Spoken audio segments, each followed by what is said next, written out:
When I was 11, I picked stocks. I had the whole wrong idea. I was interested in watching stocks, and I thought stocks were things that went up and down, and I charted them. I read books on technical analysis. I read Edwards and McGee. I think that was the classic then, hundreds and hundreds of pages. And I read that whole thing over and over again. I read everything. And I thought the first 8 years, I thought the important thing was to predict what a stock would do and predict the stock market. And then I read Ben Graham, when I was 19 or 20. And I realized that I was doing it exactly the wrong way, but it didn't hurt that I had that background and everything.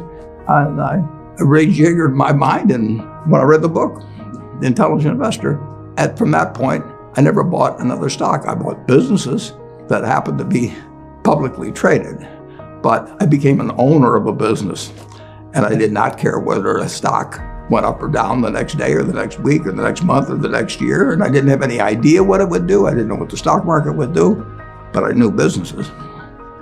I'm a bright guy who's terribly interested in what he does. I've spent a lifetime doing it, and I've surrounded myself with people that bring out the best in me. And you don't need to be a genius in what I do.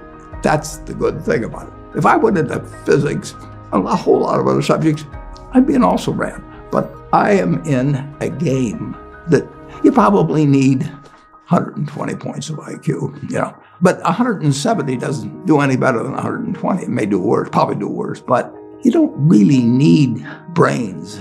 What do you need? You need the right orientation. 90% of the people, I'm pulling a figure out of the air, but 90% of the people that buy stocks don't think of them the right way. They think about something that they hope goes up next week. And they think about the market as something they hope goes up. And if it's down, they feel worse. I feel better. And you think about? I think about what the company's going to be worth 10 or 20 years from now. And I hope it goes down when I buy it because I'll buy more. I try to keep my competitive spirit in a game where I can win. I do know this. When I want to do something, I always want to do it big. I put my whole net worth in City Service Preferred, $114.75. And I've never, since that day, in March 11th, 1942, I have never had less than 80% of my money in American business. You can call them stocks. Or equities. But I see them as American business. I've owned a piece of American business, at least 80% at all times. I don't want to own anything else. I want to own a home and things my family wants and all that. But owning 5 homes doesn't mean anything to me because I'm going to be happy in one home, and there's a certain amount of things that go wrong with everything. And if I got 2 homes, I know I've got more problems and I don't have more happiness. What brings you the happiness? What makes me happiest is what I'm doing. I enjoy 2 things about it. One, I know I'll win over time. That doesn't mean I'll beat everybody else or anything like that, but I'm in a game that's very, very, very easy if you have the right lessons in your mind about what you're buying. I'm not buying stocks. I'm buying pieces of overwhelmingly American business, and I'm happy when I'm doing it. I'm happier when stocks are going down because I can buy more of them with the same amount of money.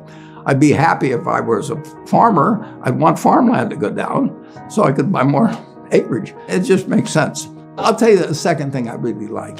I like being trusted by people. I would rather do what I do with partners than do it sitting in a room myself, even though I might make more money that way. Let's pretend there is no stock market. Let's say I had to buy these privately, like you buy a farm privately, like you buy an apartment house privately. They're investments. So you're looking to say, what can I do with money I've saved to put it away so I feel good about getting it back later under any circumstances, but not necessarily on a given moment. But if I have a farm, it's going to take me a while. But people would be so much better if they actually didn't have a stock market in terms of buying businesses. The United States economy, and it's very easy to look at the statistics on it. I mean, more people, a greater percentage of the American population is wealthy now or having more income now than they've ever had. And if you look at whether Bank of America will give you their average deposit, I mean, you just look at the wealth that's out there. That doesn't mean everybody's wealthy, but it does mean relative to any other period of time, I mean, people have more money now. They get mortgages at lower rates than they've ever gotten. So if they want to buy a house or something, right today, you live in an environment where the bottom 2% in terms of income in the United States, the bottom 5%, and for sure the top 1%, all live better than John D. Rockefeller was living when I was 6 years old. John D. Rockefeller was the richest man in the world. And today, you can get better medicine, better education, better entertainment, better transportation. You can do everything better than he could. It's astounding. That's in my lifetime. If he wanted to watch a football game, he still had to go there. And I can sit there with this big screen, and they keep showing me the replay, so that explaining to me what happened and everything. And maybe everybody doesn't have a screen as big as mine, but damn near everybody has a screen or an iPhone or a computer or access to one. And they have access. When I was born, the dentist didn't use Novocaine. I mean, you know, So there has been progress, obviously. oh, And nowhere more than in the United States. there's no country that's done what our country's done. If you go back 3 of my lifetimes, you're looking at less than 1% of the world's population, closer to half of 1%, are sitting in this land. They don't work harder than people in all the rest of the world. I mean, in terms of hours of unpleasant labor, everybody's got hours of unpleasant labor in those days practically. They don't come laden with gold and, they are half of 1%. And they work the same hours, they got the same IQs. They may be a little self-selected in terms of enterprise, in terms of going across oceans and things. And fast forward a couple of lifetimes, and they've got 20% plus of all the bounty in the world. I mean, that is something that has worked like nothing. Just imagine that.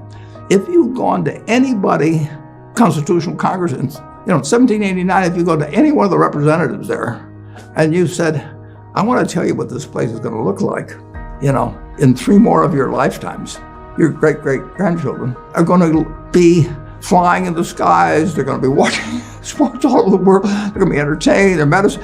They'd have hold you off to a lunatic society of what he's doing. He's getting 50 cars and he's getting a whole bunch of little claim checks. Just think of it. Everything, when Thomas Edison did all the things he did, he made some money, but we're using it. It belongs to us. If you take what an hour of labor delivered to you 100 years ago and what an hour of labor delivers to you now for you and your family, it's unbelievable. Capitalism doesn't say get rid of a referee and a government. We've got a government that can tell capitalism what to do. And they do, and that's just what they should do. And they do it in different ways at different times and all kinds of things. But it's claim checks on future output. That was it. And the claim checks belong to me, so if I want to buy 50 super yachts, I can do it. But what does it mean to me? It can buy more things for other people that are useful to them. It's not evil. The federal government is the boss in the end. And they shouldn't screw up capitalism, and capitalism shouldn't screw up the federal government. It's very simple. It's evolving, always. We started in 1789. We had business, and it's gotten far, far, far, unbelievably more productive for people. And the only thing it can do with what it produces is give it to other people. It isn't like the 50 richest guys in the country can say, I'm just going to eat everything. They're turning out products. iPhone that I have, which I'm probably the least capable guy in the world of working with it, but it makes life better. But that comes with government. So far, we've got the best system. We've got a better system than we used to have, and we'll have a better system 50 years from now. Why are you so sure? Well, I've seen 91 years of it. I've never seen a period where I didn't believe that. Not every aspect. We can go backwards in some, and no, it's not. But it's unbelievable what has happened. I mean, just think of it. We've had a civil war, we've had a Great Depression, we've had all these things.